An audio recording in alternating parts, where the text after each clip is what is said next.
आज शुरू करते भारत के समुद्री मार्ग का खोज कैसे किया गया था। अमेरिका का खोज कैसे हुआ, भारत का खोज कैसे हुआ, किसने किया था, कब किया था, क्यों किया था, ये सब के बारे में। और भारत में जो व्यापारियों कब से आना शुरू कर दिए थे उसके बारे में बताना चाहते हैं।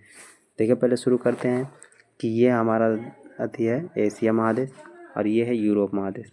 तो ये दोनों के बीच में जो है व्यापार पहले भी हुआ करते थे, 1400 ईस्वी से पहले से भी व्यापार हुआ करते थे। जैसे अब 15वीं शताब्दी का मतलब वो 1400 से 1499। 15वीं शताब्दी का कहने का मतलब 1400 से 1499 तक, वो हो गया 15वीं शताब्दी से बोला जाता है। तो इससे पहले व्यापार हुआ करता था कि नहीं भारत से। तो इससे पहले भी सिकंदर वगैरह जो है भारत पर आक्रमण कर चुके थे। तो यानी कि यूरोप वासियों को भारत के बारे में पहले से पता था। तो फिर ये कैसे बोला जाता है कि पुर्तगाल यानी कि वास्को डी गामा ने भारत का खोज किया था। तो इसके बारे में जब इसलिए जाना जाता है क्योंकि 1400 ईस्वी के बाद यानी 1453 ईस्वी में 1453 ईस्वी में यहाँ जो है इस रास्ते से पहले यूरोप और एशिया के बीच में इस रास्ते से व्यापार हुआ करता था। इस रास्ते का नाम था, जिससे व्यापार हुआ करता था, उसका नाम था कुस्तुनतुनिया। यानी कि जिस रास्ते से व्यापार हुआ करता था एशिया और यूरोप के बीच में, उसका नाम क्या था? कुस्तुनतुनिया नाम था। तो 1493 ईस्वी में कुस्तुनतुनिया पर जो है अधिकार जमा लिया कौन? उस्मानिया सल्तनत। उस्मानिया सल्तनत 1453 ईस्वी में कुस्तुनतुनिया पर अधिकार जमाने के बाद उसने यूरोप वासियों को बोला कि इस रास्ते से अगर तुम्हें व्यापार करना है तो हमें टैक्स देना पड़ेगा। अगर टैक्स तुम देते हो तब हम एशिया से तुम्हें व्यापार करने का परमिशन देंगे, अगर तुम टैक्स नहीं देते हो तब हम तुम्हें व्यापार नहीं करने देंगे। तब जो है उसे यूरोप वासियों को व्यापार तो करना था लेकिन टैक्स नहीं देना था। इसलिए यूरोप वासियों ने दूसरे रास्ते की खोज करने की कोशिश की। तो ये देखिए यहाँ पे छोटा सा जो घेरा लगा हुआ है, ये इधर तरफ इसी को दो भाग में बांट दिया जाता है। ये इधर होता है पुर्तगाल और इस तरफ है स्पेन। तो पुर्तगाल के उस समय के राजा थे, यानी कि 1493 के समय के राजा थे हेनरी द नेविगेटर। ये पुर्तगाल के राजा थे। और फर्डिनेंड द्वितीय और ईसाबेल, फर्डिनेंड द्वितीय वहाँ के राजा थे और ईसाबेल वहाँ की महारानी थी, ईसाबेल जिसका नाम था। तब उन्होंने जो है दूसरे मार्ग के खोजने की शुरुआत की। तो सबसे पहले जो है स्पेन के स्पेन पहले पुर्तगाली वहाँ से भेजे गए जो कि एशिया महादेश के रास्ते को खोजने की कोशिश की, जल मार्ग की खोजने की। तो पुर्तगाल जब यहाँ से चले तो इस रास्ते से होते हुए वो इस अटलांटिक ओशन में पहुँचते हुए, इस रास्ते से होते हुए ये पहुँच गए अफ्रीका, जिसका नाम था केप ऑफ गुड होप, जिसे कहा जाता है उत्मासा अंतरिप। उसे उत्मासा अंतरिप भी कहा जाता है। जिसकी खोज, तो ये कौन थे खोज करने वाले थे? इसका नाम था बार्थोलोमेव डियाज, जो 1487 से 1488 के बीच में केप ऑफ गुड होप यानी उत्मासा अंतरिम द्वीप पर पहुँचे। और यहाँ पर पहुँचने के बाद वो थक चुके थे। उन्होंने बोला कि अब हमसे खोज नहीं हो पाएगा।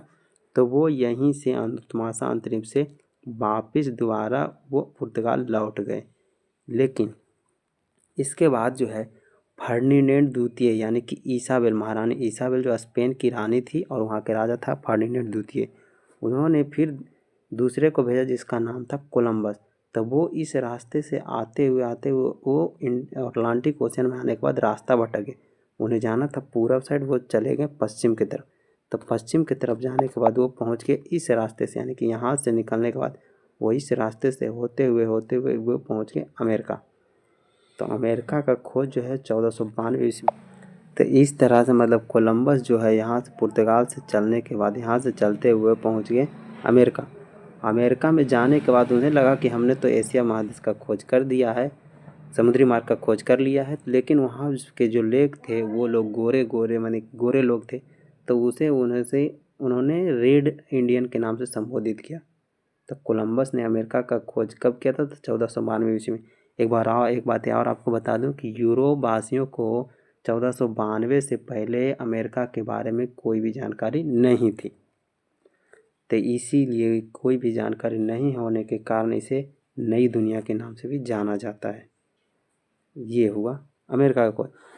कुछ दिनों के बाद फिर पुर्तगाली के एक नाविक जिसका नाम था, व्यापारी थे वो, वास्को डी गामा। तो वास्को डी गामा जो है ये यहाँ तक तो बार्थोलोमेव पहुँचे हुए थे साउथ अफ्रीका तक, केप ऑफ गुड उत्मासा अंतरिम तक। तो उसी रास्ते से होते हुए ये जो है वास्को डी गामा यहाँ पर पहुँचे। यहाँ से पहुँचने के बाद ये इंडियन ओशियन में प्रवेश कर गए। इंडियन ओशियन में प्रवेश करने के बाद Vasco D gamma Indian ocean में पहुँचने के बाद वहाँ पे वास्को डी गामा को मिला अब्दुल मुनीर, जो गुजरात के व्यापारी थे। अब्दुल मुनीर से मुलाकात होने के बाद इंडियन ओशियन उन्होंने पूछा कि इंडिया जाने का रास्ता नहीं, भारत जाने का रास्ता किस तरफ है। तो अब्दुल मुनीर ने बताया कि इस तरफ से जाते हुए आप पहुंच जाएंगे। तो इस तरफ से जाते हुए वास्को डी गामा पहुंचा भारत। तो भारत के केरल के कोच्चि कालीकट बंदरगाह के पास, भारत के कालीकट बंदरगाह के पास वास्को डी गामा पहुंचा।